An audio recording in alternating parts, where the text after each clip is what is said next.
Caterings ఉన్నాయండి. ఇంకో catering వచ్చేసరికి బగారా రైస్, గుత్తొంకాయ, కాజు పులావ్, రోగన్ గోష్, రొయ్యల ఇగురు, ఇలా నాన్ వెజ్ ఉంది కంప్లీట్ గా. ఇంకొక దానికి కూడా non veg catering, similar items, mutton biryani, chicken fry, chicken curry ఇలా ఉన్నాయి. సో కుకింగ్ అది అవుతుందండి, చూడాలి ఎలా టర్న్ అవుట్ అవుతుంది డిషెస్ అని.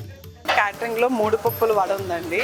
ఇందులో వచ్చేసి కందిపప్పు, పెసరపప్పు, మినపప్పు వేస్తాము. సో వేసి కాసేపు నానబెట్టి కచ్చపచ్చగా గ్రైండ్ చేసుకొని దాన్ని వడల కింద వేసుకుంటాం అన్నమాట.